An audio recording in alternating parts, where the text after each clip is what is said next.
और मैं समझता हूं हमारे संबंधों के सिंक्रोनाइजेशन के लिए ये बहुत आवश्यक भी है।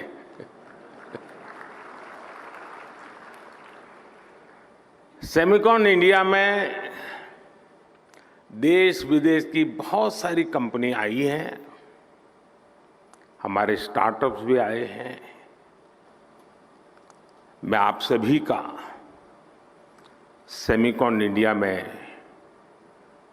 हृदय से स्वागत करता हूं। आज सेमीकंडक्टर की जो किंग जिस कंपनी को बोला जाता है फॉक्सकॉन, उसके चीफ ने प्राइम मिनिस्टर ने गांधीनगर, गुजरात की कैपिटल गांधीनगर में मीटिंग की और मीटिंग के टाइम पे ही बात जो हुई कि वहां पर गुजरात में लगेगा एक सेमीकंडक्टर प्लांट। इंडिया का सेमीकंडक्टर पे एक तो ये खबर आ रही थी कि ये फॉक्सकॉन इंडिया से बाहर भाग गई।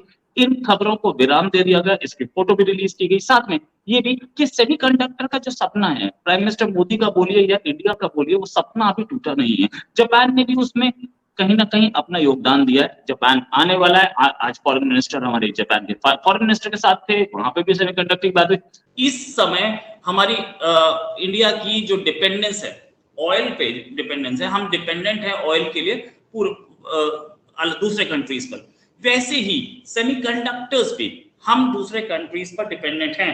सेमीकंडक्टर का जो हमारा मार्केट है वो इस समय $27 बिलियन का है, हमारा इंडिया का। $27 बिलियन में से 19% से ज्यादा हम बाहर से लेते हैं, चाहे वो अमेरिका से हो, ताइवान से हो, कहीं से भी हो। लेकिन India with time with modern world change वो अपना सिलेबस चेंज कर लेते हैं। उसका बेनिफिट ये होता है कि जो बच्चे पाकिस्तान में पढ़ रहे हैं वो जब बाहर जाते हैं तो वो एक पुराने ज़माने की किताबें पढ़ के बाहर गए होते हैं। वो मॉडर्न एज के साथ कम्युनिकेट करना बाहर मुश्किल होता है उनके लिए। जय हिंद दोस्तों, पाकिस्तान ब्रेकिंग न्यूज चैनल में आप सभी का हार्दिक स्वागत। सेमीकंडक्टर जो कि आज रोजमर्रा की जिंदगी में इस्तेमाल किया जाता है और इसकी डिमांड पूरी दुनिया में बढ़ती जा रही है और इसलिए सेमीकंडक्टर का हब बनने के लिए पूरी दुनिया मशक्कत कर रही है और इसमें भारत ने भी अपनी छलांग लगा दी है। पीएम मोदी ने सेमीकॉन इंडिया कॉन्फ्रेंस का उद्घाटन किया, जहां पर सेमीकंडक्टर बनाने वाली कंपनियां पहुंची हुई है और वो भारत में सेमीकंडक्टर बिजनेस को आगे बढ़ाने के लिए भारत की मदद कर रही है। दुनिया की सबसे बड़ी सेमीकंडक्टर की कंपनी फॉक्सकॉन जो कि ताइवान बेस्ड है, वो भारत में $200 मिलियन का इन्वेस्टमेंट कर रही है भारत के तमिलनाडु में, जहां पर वो भारत में सेमीकंडक्टर प्लांट और मैन्युफैक्चरिंग यूनिट लगाएंगे। भारतीय सरकार ने यह भी ऐलान किया है कि जो भी कंपनियां भारत में आकर सेमीकंडक्टर का मैन्युफैक्चरिंग करती है उसको बहुत सारे सहूलतें दिए जाएंगे और उसका 50% फंडिंग भी भारतीय गवर्नमेंट के द्वारा किया जाएगा। प्राइम मिनिस्टर नरेंद्र मोदी जी को पता है अगर भारत को दुगनी रफ्तार से ग्रो करना है तो उन्हें सेमीकंडक्टर का हब बनना होगा और पूरी दुनिया को सेमीकंडक्टर भारत से सप्लाई करने होंगे, तभी जाकर भारत दुनिया का सुपर पावर बन जाएगा। एक एस्टिमेशन लगाया गया है कि 2030 तक सेमीकंडक्टर का बिजनेस $990 बिलियन का हो जाएगा, क्योंकि आज सेमीकंडक्टर हर एक अप्लायंसेस और इलेक्ट्रॉनिक चीज़ों के ऊपर लगता है। विदाउट सेमीकंडक्टर कोई भी इलेक्ट्रॉनिक चीज़ चल नहीं सकती और इसलिए भारत ने डिसाइड किया कि वो सेमीकंडक्टर्स का हब बनेंगे। तो क्या भारत आने वाले दिनों में सेमीकंडक्टर्स पूरी दुनिया को सप्लाई कर पाएगा? ऐसे ही वीडियो को अंतिम तक देखते रहिए, लाइक कीजिए, शेयर कीजिए और सब्सक्राइब कीजिए मेरे चैनल को और बेल आइकन दबाना बिल्कुल भी ना भूलें और आपकी जो भी राय हो उसे कमेंट बॉक्स में ज़रूर दें। धन्यवाद। एक दीवार के दोनों की दीवारें जुड़ी हुई हैं। 47 में दो अलग हो गए, दो कंट्रीज बन गए, भारत बन गया, पाकिस्तान बन गया और हम मतलब कहीं और निकल गए, वो लोग कहीं और चले गए। आज वो टॉप 5 में है, कल को टॉप 3 में आ जाएंगे। हम पता नहीं 50 में थे तो 50 से हम शायद 100 में चले गए।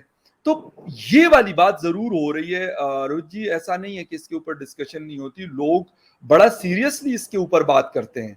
लोग बांग्लादेश की एग्जांपल देते हैं, लोग हिंदुस्तान की बहुत ज्यादा एग्जांपल्स देते हैं। लोग ये कहते हैं कि भाई मेरे मुल्क में डॉलर 300 रुपए का है, वहां पे 88 या 87 या 89 रुपीस का है। तो ये अच्छा 82, ओके 82 का, ठीक। अब मुझे ये बताएं, क्वेश्चन तो वो करते हैं, वो ये देखते हैं कि यार मेरे यहाँ एक छोटी सी गाड़ी 2.8 मिलियन या 3 मिलियन की मिल रही है और उससे अच्छी क्वालिटी की गाड़ी हिंदुस्तान में 7 लाख या 6 लाख में शायद कोई फिर भी नहीं खरीदता, कहता यार मुझे ये वाली नहीं चाहिए। मतलब इतने चॉइसेस हैं। ये क्वेश्चंस अब लोग करने लगे हैं और ये प्रेशर्स पाकिस्तान की जो पॉलिटिकल पार्टीज हैं, जो हमारी स्टैब्लिशमेंट्स हैं, उनके ऊपर जरूर है और मेरे ख्याल में ये प्रेशर आना चाहिए। मुकाबला करो इसमें। मैं कंपैरिजन नहीं कर रहा, मैं आपके व्यूअर्स को बता दूं, मैं कंपैरिजन नहीं कर रहा, क्योंकि अगर 2 ट्रिलियन या 3 ट्रिलियन की इकोनॉमी जो है उसका 200 या 300 अरब डॉलर की इकोनॉमी से मुकाबला नहीं है, क्योंकि 10 गुना फर्क है। वर्ल्ड की सबसे बड़ी कंपनी जो सेमीकंडक्टर बनाती है वो उसका नाम है फॉक्सकॉन।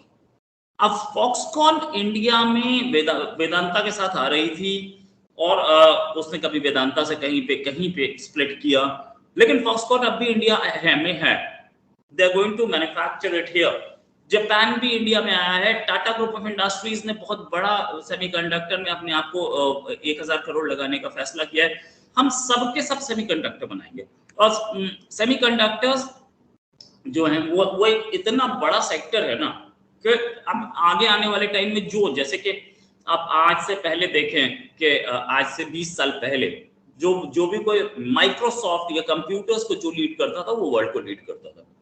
अब आ गया गेम सेमीकंडक्टर्स पे। कंप्यूटर से भी हम आगे निकल गए क्योंकि आपका मोबाइल एक कंप्यूटर बन गया। आप इसी से मेल कर सकते हो, आप इसी से लाइव कर सकते हो, आप इसी से बात कर सकते हो, आप इसी से सब कुछ कर रहे हो। वीडियो कॉल्स, अभी 2 मिनट पहले मेरे पास अमेरिका से एक वीडियो कॉल थी, मैं उस पर बात कर रहा था, वो भी अपने फोन से बात हो रही थी। तो ये हमारा फोन, और कुछ दिन बाद ये फोन से निकल के वॉच तक कब पहुंचेगा, आपके रिस्ट वॉच से आपका सारा काम हो जाएगा, ये कब पहुंचेगा आपको पता नहीं चलेगा, लेकिन काम सेमीकंडक्टर का होगा सारा। फ्यूचर वर्ल्ड का क्या है? सेमीकंडक्टर। अब आगे अभी इस समय एक एग्जीबिशन चल रही है सेमीकॉन इंडिया, जो कि 28 से 30 तारीख तक हो रही है गांधीनगर गुजरात की कैपिटल। प्राइम मिनिस्टर मोदी वहां खुद पहुंचे हुए हैं और अमेरिका की कई बड़ी कंपनी वहां पे हैं, जिनमें AMD, माइक्रॉन, मार्वेल, जापान की 14 कंपनीज हैं, ताइवान की खुद फॉक्सकॉन वहां पे है। और ताइवान एक ऐसा कंट्री है ना जो कि इंडिया और ताइवान एक नेचुरल एफिनिटी बनती है। क्यों नेचुरल एफिनिटी बनती है? क्योंकि दोनों का दुश्मन एक है, चाइना। इंडिया सेमीकंडक्टर में एक्सपर्ट बनने की तैयारी में है, नंबर 1 बनने की तैयारी में है। इनिशिएटिव आज लॉन्च हुआ है और आपको दिखेगा ये कहां जाएगा। ये क्यों मैं ये बोल रहा हूं? इसलिए बोल रहा हूं क्योंकि हम लोगों ने लिबरलाइजेशन 1991 में किया था, जिसके रिजल्ट आज हमें दिख रहे हैं। आज हम सेमीकंडक्टर को छोड़ेंगे या उसमें इन्वेस्ट करेंगे, 20 साल बाद इंडिया सेमीकंडक्टर का किंग बन सकता है इन चीजों में, और इंडिया 3rd लार्जेस्ट इकोनॉमी बनने जा रहा है। In India with time with modern world change वो अपना सिलेबस चेंज कर लेते हैं। उसका बेनिफिट ये होता है कि जो बच्चे पाकिस्तान में पढ़ रहे हैं वो जब बाहर जाते हैं तो वो एक पुराने ज़माने की किताबें पढ़ के बाहर गए होते हैं। वो मॉडर्न एज के साथ कम्युनिकेट करना बाहर मुश्किल होता है उनके लिए। और जो इंडिया में है वो इंडिया में सिलेबस रिवीजन, और even we can say that कि पाकिस्तान के अंदर हमारी जो केमिस्ट्री फिज़िक्स जो हमने पढ़ी है वो एक एक्चुअली इंडियन ऑथर्स ने कॉपी की हुई है। बहुत ज़्यादा इंडियन ऑथर्स की हम कॉपी करते हैं, हम लोग अपना सिलेबस खुद जनरेट नहीं कर सकते। जिस तरह वहाँ पे ग्रो कर रहे हैं, इसी वजह से जो बाहर की कंट्रीज़ हैं वो उन पे ट्रस्ट करती हैं इंडिया पे, ठीक है। इसीलिए अगर आप एप्पल देखें तो एप्पल का स्टोर वहाँ पे ओपन हो रहा है, यूनिवर्सिटीज़ देखें तो वहाँ पे वो ग्रो कर रहे हैं।